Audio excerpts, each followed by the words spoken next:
Harmony Heights में एक normal सुबह नाइटमेयर में बदल गई जब रेजिडेंट्स ने देखा कि उनकी वाटर सप्लाई में पानी बहुत कम आ रहा है। मेंटेनेंस मैनेजर सुरेश को लगा कि कोई टेक्निकल इश्यू है, तो वह एक प्लम्बर के साथ टेरेस पर चढ़ गया। जैसे ही उन्होंने पानी की टंकी खोली, एक गंदी बदबू आई। अंदर एक यंग आदमी की लाइफलेस बॉडी तैर रही थी, आंखें खुली थीं और पानी लाल हो गया था। पैनिक फैल गया। सुरेश ने कांपते हाथों से पुलिस को बुलाया। खबर जंगल की आग की तरह फैल गई। रेजिडेंट्स ये जानकर हॉरिफाइड थे कि उन्होंने उस टंकी से पानी इस्तेमाल किया था जिसमें एक बॉडी थी। टेरेस, जो आमतौर पर डिजर्टेड रहता था, जल्द ही शॉक्ड ऑनलुकर्स से भर गया। हार्मनी हाइट्स की शांति भंग हो गई। उसकी जगह डर और घृणा ने ले ली। कम्युनिटी की पानी की टंकी एक भयानक क्राइम सीन बन गई थी। पुलिस सायरन्स ने तनावपूर्ण माहौल को चीर दिया जैसे ही इंस्पेक्टर अलोक पहुंचे और उन्होंने तुरंत एरिया को सिक्योर कर लिया। शांत और मेथोडिकल तरीके से अलोक ने सुरेश और प्लम्बर से पूछताछ शुरू की, इस बात पर फोकस करते हुए कि टेरेस तक किसकी पहुंच थी। केवल मुट्ठी भर स्टाफ और सिक्योरिटी के पास चाबियां थीं, जिससे सस्पेक्ट पूल छोटा हो गया। अलोक ने रेजिडेंट से पूछताछ की, किसी भी अनयूजुअल एक्टिविटी या आर्ग्यूमेंट्स का संकेत ढूंढते हुए। ज्यादातर लोग इतने शेकन थे कि वे मदद नहीं कर पाए, लेकिन अलोक की तेज नजर ने हर डिटेल को पकड़ लिया। इन्वेस्टिगेशन शुरू हो चुकी थी और एक डार्क पजल के पहले टुकड़े अपनी जगह पर आ रहे थे।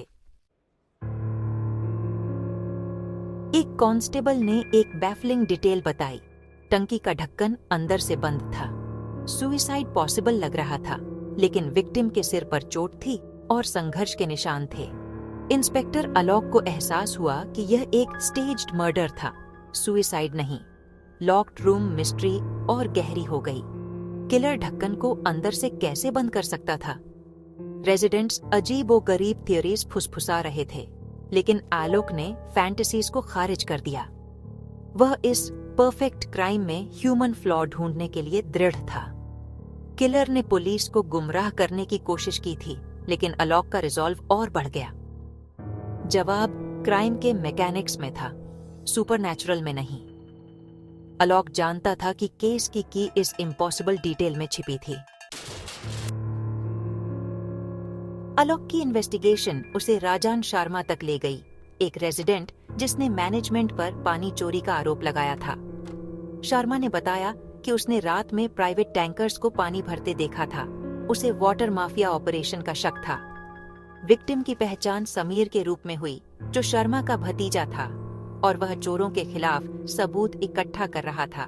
समीर की सीक्रेट इन्वेस्टिगेशन ने उसे एक टारगेट बना दिया था। शर्मा डेवेस्टेटेड होकर मानते थे कि उनके भतीजे को रैकेट को एक्सपोज करने के लिए मारा गया था। मर्डर अब एक बड़ी क्रिमिनल कंस्पिरेसी की ओर इशारा कर रहा था। समीर की मौत कोई रैंडम एक्ट नहीं थी, यह किसी को भी चेतावनी थी जो वाटर माफिया को थ्रेटन करता था। केस एक सिंगल मर्डर से ऑर्गेनाइज्ड क्राइम के खिलाफ लड़ाई में बदल गया था। इंस्पेक्टर एलोक जानते थे कि वाटर माफिया शहर की शॉर्टेजेस में फलते फूलते हैं, अक्सर अंदर की मदद से।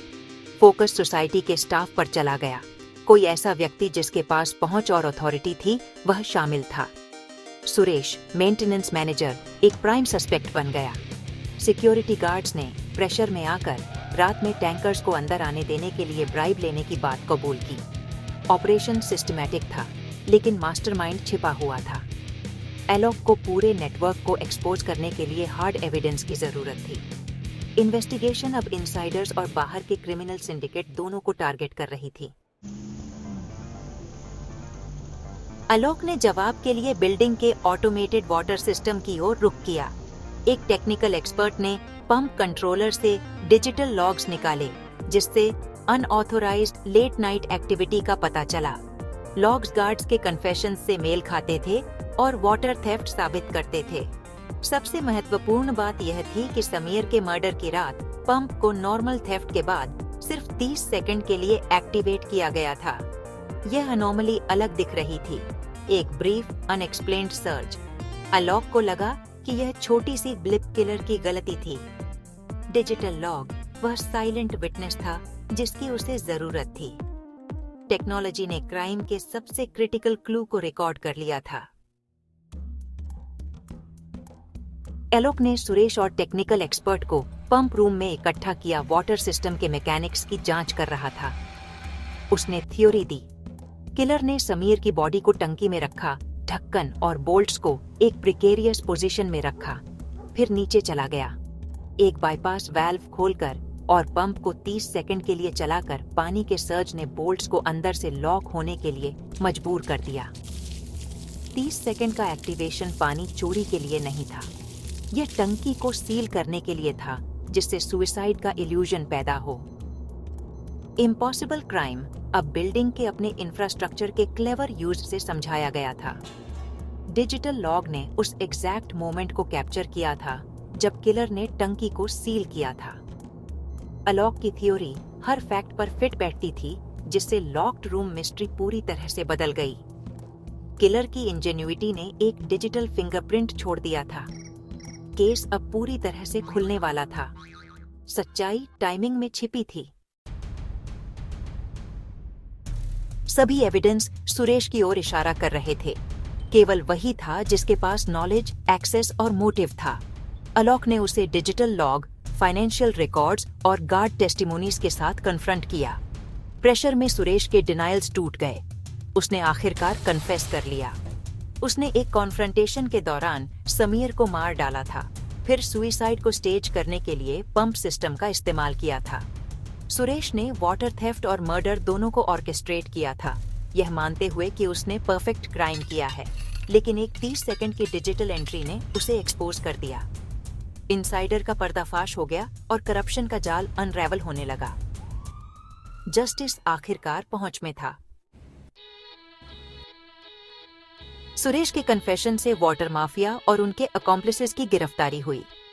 क्रिमिनल नेटवर्क को डिसमेंटल कर दिया गया और हार्मनी हाइट्स फिर से सेफ हो गया। इंस्पेक्टर अलोक की अनकन्वेंशनल थिंकिंग ने केस को सुलझा दिया था।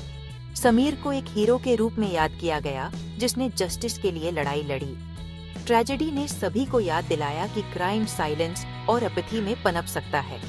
विजिलेंस और करेज समाज की सबसे अच्छी रक्षा है। यहाँ तक कि सबसे परफेक्ट क्राइम को भी एक सिंगल ओवरलुक्ड क्लू से अनडन किया जा सकता है।